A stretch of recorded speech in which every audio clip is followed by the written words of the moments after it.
Hello friend, नैतिक IAS academy आप सभी का स्वागत करता है। आज का हमारा क्लास बीए थर्ड सेमेस्टर की परीक्षा संबंधी महत्वपूर्ण प्रश्नों के उत्तर को लेकर है। विगत कई वीडियो में हमने जो है महत्वपूर्ण प्रश्नों के उत्तर आपके सामने रखा। अब फिर नए सिरे से नए महत्वपूर्ण प्रश्नों को आप लोग देखिए। पंचायती राज व्यवस्था में एकरूपता संविधान के किस संशोधन के द्वारा लाया गया? पंचायती राज व्यवस्था में एकरूपता संविधान के किस संशोधन द्वारा लाई गई है?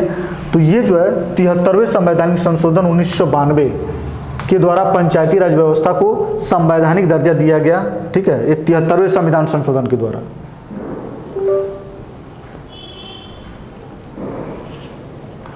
प्रशासन की सबसे छोटी इकाई है। प्रशासन की सबसे छोटी इकाई क्या है? तो प्रशासन की सबसे छोटी इकाई ग्राम है। प्रशासन की सबसे छोटी इकाई ग्राम है। पंचायती राज का सबसे निचला स्तर है। पंचायती राज का सबसे निचला स्तर है। तो पंचायती राज का सबसे जो निचला स्तर है वह है ग्राम सभा। ठीक है, पंचायती राज की सबसे निचला स्तर ग्राम पंचायत। ग्राम पंचायत, क्षेत्र पंचायत और जिला पंचायत होता है। तो पंचायती राज व्यवस्था का सबसे निचला स्तर ग्राम पंचायत है।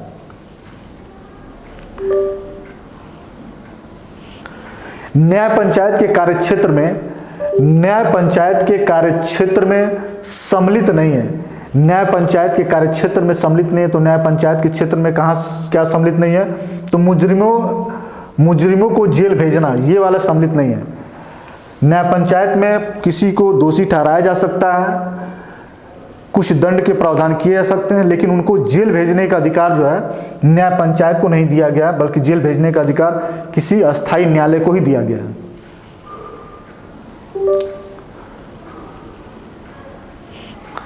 जिला परिषद के सदस्यों में सम्मिलित नहीं है। जिला परिषद के सदस्यों में सम्मिलित नहीं है। जिला परिषद के सदस्यों में कौन सम्मिलित नहीं है? तो जिलाधिकारी सम्मिलित है। कुछ विशेषज्ञ, पंचायत समितियों के प्रधान, जो न्यायाधीश है यह जिला परिषद के सदस्यों में सम्मिलित नहीं है। न्यायाधीश उसमें सम्मिलित नहीं है।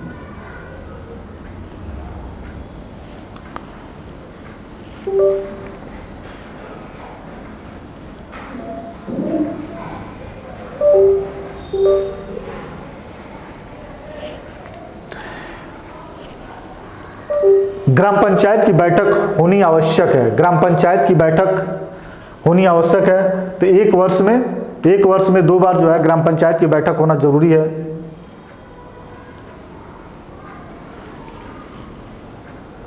नहीं, एक वर्ष में 2 बार नहीं, एक वर्ष में 4 बार जो है ग्राम पंचायत की बैठक होनी जरूरी है। ये इसका आंसर यही होगा। नगरपालिका के अध्यक्ष का चुनाव होता है। नगरपालिका के जो अध्यक्ष होते हैं उनका चुनाव 5 वर्षों के लिए होता है। 1 वर्ष के लिए नहीं, 4 वर्ष के लिए, 3 वर्ष के लिए नहीं।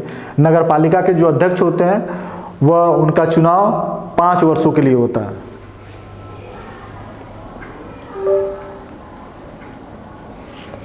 सीमित मताधिकार विचारधारा का समर्थक। सीमित मताधिकार विचारधारा का समर्थक जे.एस. मिल है। यह बिल्कुल तथ्यात्मक प्रश्न है। जे.एस. मिल है, इसका आंसर होगा जे.एस. मिल।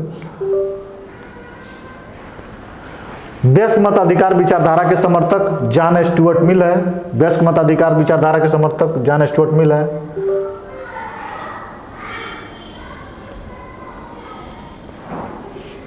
वयस्क मताधिकार का कोई विकल्प नहीं है। यह कथन जो है लास्की के द्वारा दिया गया। वयस्क मताधिकार का कोई विकल्प नहीं है। यह स्टेटमेंट ब्राइस के द्वारा, लास्की नहीं, ब्राइस के द्वारा दिया गया। यह स्टेटमेंट ब्राइस के द्वारा दिया गया। अनुपातिक प्रतिनिधित्व की पद्धति का प्रतिपादन किसने किया?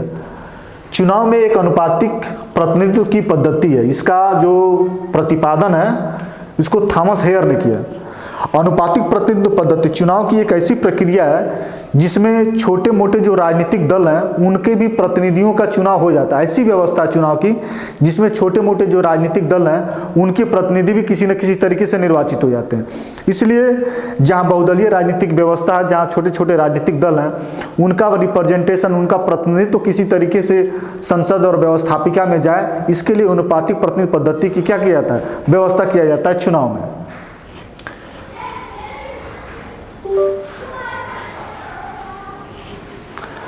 भारत में प्रत्यक्ष निर्वाचन पद्धति, भारत में प्रत्यक्ष निर्वाचन पद्धति सबसे पहले कब लागू किया गया? भारत में प्रत्यक्ष निर्वाचन पद्धति को सबसे पहले कब लागू किया गया?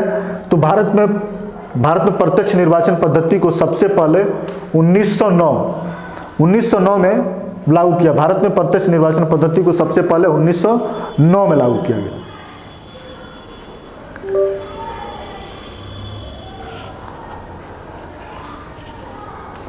लोकसभा में निर्वाचन में किस प्रणाली को अपनाया जाता है?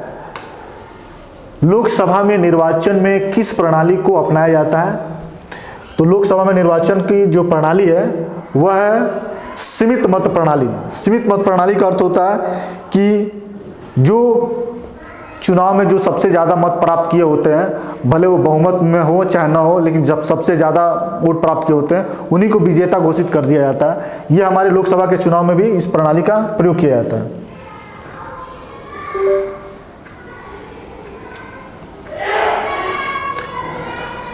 निर्वाचन आयोग का गठन संविधान की किस धारा के अंतर्गत किया जाता है? निर्वाचन आयोग का गठन संविधान की किस धारा के अंतर्गत किया जाता है? तो निर्वाचन आयोग का गठन जो है अनुच्छेद 324, जो निर्वाचन आयोग का गठन है वह अनुच्छेद 324 के द्वारा किया जाता है।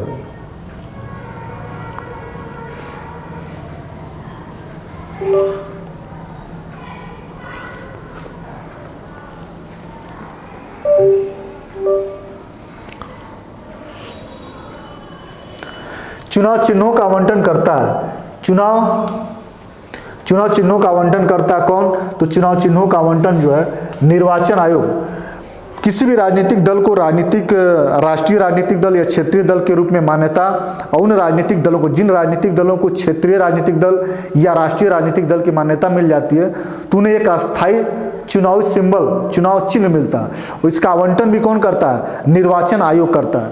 तो इसका आंसर होगा निर्वाचन आयोग।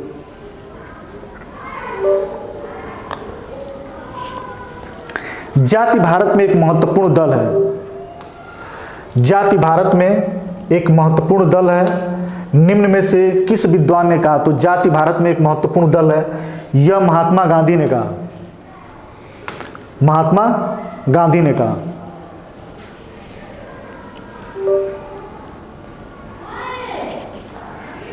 निम्न में से कौन सा कथन असत्य है? निम्न में से कौन सा कथन असत्य है? तो जाति निर्णय प्रक्रिया को प्रभावित करती है। जाति निर्णय प्रक्रिया को प्रभावित करती है। राजनीतिक दल जातिगत आधार पर उम्मीदवार खड़े नहीं करते हैं। राज्यों की राजनीति में जाति का प्रभाव अधिक है और मतदाता सामान्यतः जातिगत आधार पर मतदान करते हैं, ऐसा नहीं है। ये कथन जो क्या असत्य है। जो मतदाता है उत्तर भारत को छोड़कर, खासकर बिहार और उत्तर प्रदेश के क्षेत्रों को यदि छोड़ दिया जाए तो जो मतदाता हैं ये जाति के आधार पे वोट नहीं करते। ये जाति के आधार पर वोट करने वाले ज़्यादा जो पिछड़ी जो राज्य हैं वहीं ज़्यादा है, जैसे बिहार है, उत्तर प्रदेश है, राजस्थान, इन सब जगहों पे ज़्यादा। लेकिन जो हमारे राज्य जो विकसित हैं, जो जिनकी आर्थिक विकास ज़्यादा हो चुकी है, वहाँ मतदाता जो है विकास के नाम पर ही वोट देते हैं, न कि जाति के आधार पर देते हैं।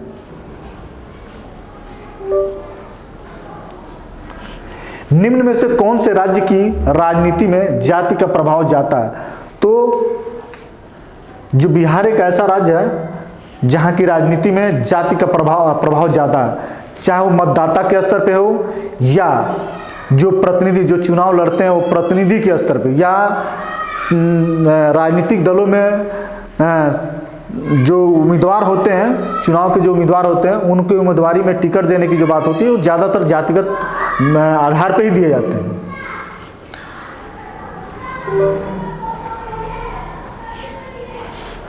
भारत विभाजन का प्रमुख कारण क्या था? भारत विभाजन का प्रमुख कारण क्या था? तो भारत विभाजन का प्रमुख कारण जो है सांप्रदायिकता है और कुछ नहीं है। वोट की राजनीति ने बढ़ाया। वोट की राजनीति ने क्या बढ़ाया? तो वोट की राजनीति ने ज़्यादातर जातिवाद को बढ़ाया है। ठीक है, इसका आंसर यही होगा। भारत का सामाजिक ढांचा किस पर आधारित है? तो भारत का जो सामाजिक ढांचा है वह जाति प्रधान पर ही आधारित है, जाति प्रधान पर आधारित है।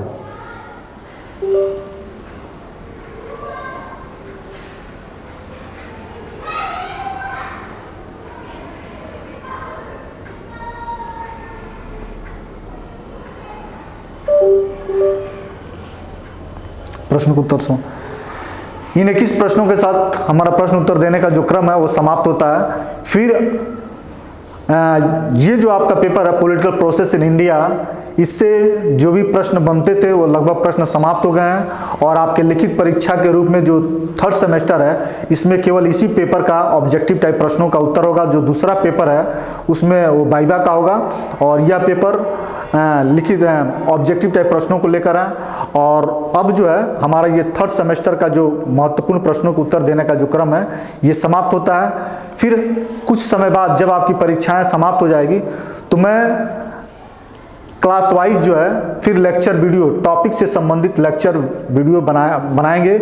और मेरा अनुमान है कि लगभग बीए के जितने भी पाठ्यक्रम है फर्स्ट सेमेस्टर से लेकर 6th सेमेस्टर तक, उन सारे पाठ्यक्रमों को यूट्यूब पे मैं लेक्चर वीडियो बना के और महत्वपूर्ण प्रश्नों का उत्तर का वीडियो बनाकर आपके सामने रखेंगे।